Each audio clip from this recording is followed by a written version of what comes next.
Hi, today I'm going to talk about the summer of 1975. It may seem like an odd time to talk about it, that's about 42 years ago, and there's nothing really overly significant about 1975 for most people, but it was for me, and I'm going to talk about it because it's going to relate to something where if I had done this video when I was supposed to do it, I could have put it out today, and it's July 5th, and it might have had a little bit more semblance, but you know what? It's a day late. We'll just have to live with it. Anyway, summer of 1975 is when my dad unofficially retired from the service. This is a weird story in the fact that my dad retired in the summer of 1975, but 2 years later, he actually had to go back to Maine to officially retire. The reason being is my dad was in the service for 26 years and he never took a vacation. So he had to basically use all the vacation time that he had accrued over 26 years before he could officially retire. So they kept paying him during that time. That was kind of weird, but that's how that was. And I didn't know that at the time. I found that out later on. Anyway, we left Maine around July 1st. I don't know the exact date. I know the exact date that we ended up in central New York, which was July 8th. And I'm thinking it was around July 1st because I spent pretty much a week living at my uncle's house in Chelmsford, Massachusetts, which was somewhere close to Boston. That's the best I've got. Anyway, we were there for a while. My parents left for a few days to come to central New York to find a place for us to live. And this part means nothing to anyone who's not from central New York, but I actually thought we were going to be living in North Syracuse because there was an Air Force base in North Syracuse. And we ended up in Liverpool. And I've gone back and forth over the years as to whether I would have preferred to living in North Syracuse or whether I actually ended up with a good deal living where I lived here in Liverpool. And let's just say that it doesn't matter. Love central New York. Ain't going nowhere else. Enough of that story. Anyway, I spent this time at my uncle's house, and you know what, just tell it like it is. It was not the best of times. It just wasn't. They had a lifestyle at the time I really wasn't used to. My uncle, my aunt Clotilde, and my cousin Kevin. Kevin was a couple years older than me, but you know, this is where he lived for the longest time. And so, you know, I'm the outsider. You know, one of the things about military kids is you go from base to base and you automatically have friends. You might have a couple of enemies here and there because there's always a bad seed and there's officers' kids. Yeah, I said it. But in general, you always have a friend. It doesn't matter. We have shared experiences. But moving off base or meeting people off base is a totally different thing. This was the case here. My cousin Kevin, he had things to do. He had friends. My uncle, he had his life. My aunt Clotilde, I almost never saw her. There were a couple times, you know, obviously she was home at night, but by the time she left really early in the morning and got home really late. So most of the time I was left to my own devices.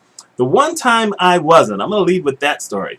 My cousin Kevin decides he's going to take me to a movie. And I'm thinking, yeah, let's do this. And I'm 15 years old. You just established that. And he decides to take me to see a movie. It was called Flesh Gordon. If you're older than 45, you may have heard of this movie. If you're younger, you ought to be glad you haven't heard of this movie. It's pretty bad. It's R-rated. So this was actually the very first R-rated movie I ever saw. Now, that's not what this story is all about. What this story is about is we go to the theater. And, you know, we're sitting there and we've got some popcorn. And the lights go down. The lights go down. I stand up. Why did I stand up? Because on military bases, you stand up when the lights go down, the flag comes up, and they play the national anthem. That's just how it is. And, you know, military, you all stand up.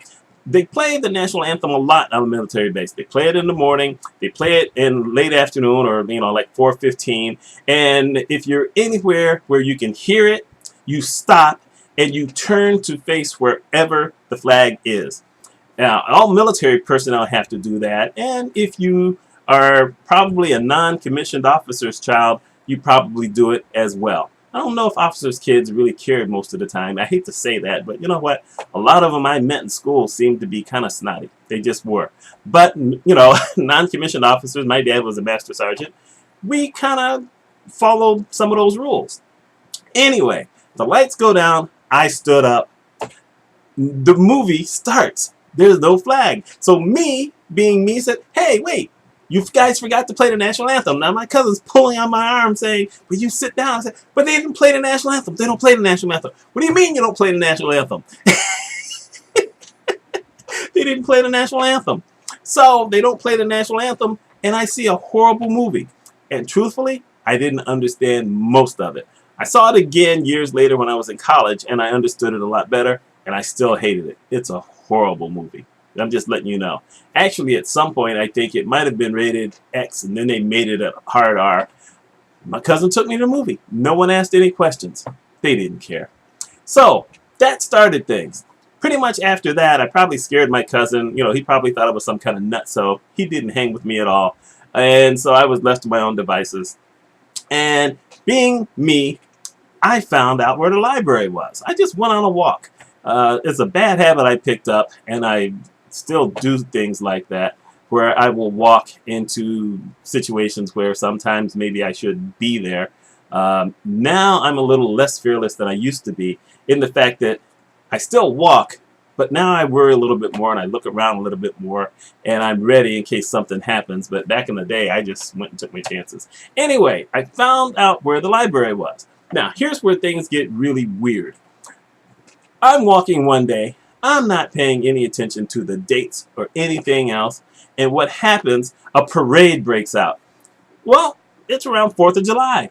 I had totally forgotten that it was the 4th of July holiday coming up.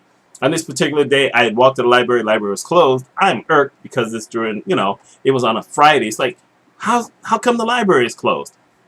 4th of July. And I walk into a parade. In essence, I walked all the way to the library. I'm walking back, and now a parade is broken out. I had only ever seen one other parade in my life. This may sound strange to you. Like I said, I'm a military kid, but we didn't have parades on the military base. We just didn't. Now, I'm not going to say that maybe some large bases in the country didn't have parades, but we never had parades. So the only other parade I'd ever seen, I don't even really know what the holiday was. I saw it because I was in an apartment we were living in when we first moved to New York back in 1966, and I heard this noise, and I looked out my window, my bedroom window, and there's this group of people walking by playing instruments, and it was a parade out the window. And I'm not necessarily a parade guy. I mean, I did a video back in 2014 talking about the Gay Pride Parade and how much fun that was. And even as much fun as that was, I got tired after about 40 minutes. That was just enough. So I walked into a parade, and it was colorful, but it was loud. And there's all these people doing all this marching, and I didn't care for any of it. Yet I'm stuck because I can't walk across the street. So I basically was stuck outside in the heat because it was hot in Massachusetts that year. For about an hour and a half, I had nowhere else to go. I didn't know how to go anywhere else. I knew the library and I knew my uncle's house. And I had to basically watch a parade that I barely remember except for the fact that it was colorful. That was weird. Then we had July 5th. July 5th is a memorable thing for me. It's not only my wife's birthday now, and she's going to kill me for saying that, but July 5th, 1975 is when Arthur Ashe won Wimbledon. This was a big deal then. It's kind of a big deal now because Arthur Ashe is still the only black American who has ever won Wimbledon. And he won another tournament somewhere else, and he's pretty much the only black male who's ever won a tennis tournament. But this was a big deal because Arthur Ashe was a surprise entrant into the finals. Jimmy Connors was supposed to be the man. Jimmy Connors was this young, brash guy at the time. He was destroying everybody, and he was the #1 seed. And he was just supposed to cruise. And you know what? Arthur Ashe played him for a fool. Even Jimmy Connors will tell you now, he was playing a power game. Arthur Ashe was lobbing the ball. He was undercutting the ball. He played probably one of the most masterful pieces of tennis I've ever seen. These days, everyone's just smacking the ball as hard as they can. You don't see a lot of technique. I find men's tennis pretty boring. But back then, they still all had wooden rackets. You know, Bjorn Borg, he played with a wooden racket. Jimmy Connors played with a wooden racket. And Arthur Ashe just nickeled and dimed him to death, and it was a major upset. And it sparked something in me, because when we moved to Central New York on July 8th, my dad and I went and bought tennis rackets, and we went to the court. They had gotten a townhouse in this town, and so they had a tennis court and they had a swimming pool. I still never learned how to swim, but I did learn how to play tennis. My dad and I went out there. He taught me how to play tennis. He didn't really play tennis, but he was a ping pong champion. So he had some techniques that he got from ping pong, and we started hitting the ball, and then I got pretty good. And we got so good that when my uncle and my cousin came to visit us a couple of months after we moved there, and they played tennis all the time, we beat them. And we didn't just beat them, we whipped them badly. And that was in doubles. And then I took on my cousin and my uncle, and I played my uncle twice and beat him badly both times. I played my cousin once, and they never would play tennis with me again. Yeah, I'm bragging. Now, I mean, I'm just saying that it was a magic summer. And one of the other things that happened that summer, which is, you know, I did a video a long time ago where I talked about how every time I seemed to have something going on in my life, whatever, a Jackson 5 or Michael Jackson song would come out. Well, around that time, what comes out but Dance Machine by the Jackson 5? So, this is just a little story about the summer of '75. There's a lot of other stuff that I just can't talk about. I just can't do it. But I thought I would share this, give you a little insight to what it's like for military kids who suddenly enter the non-military life without a lot of experience, and how it's just a freaky story. At the same time, showing how important the Arthur Ashe thing was to me, because that type of thing was really big in my life. And it happened quite often with different black people. And I don't, you know, I'm not big on the term African American. I'm sorry, I'm black. Black and I'm proud. That's what I grew up with. And so, you know, we're just stuck with that. Anyhow, that's what I got today. I hope y'all have had your good July 4th. Mine meant nothing to me. And I have to think about whether I'm going to do a video about it or not. But if I don't, maybe next week when I do a video, I'll include a link to an article I wrote some years ago talking about why July 4th means absolutely nothing to me. But we'll talk about that another time. Anyway, I hope y'all have a wonderful week. I'll talk to you later.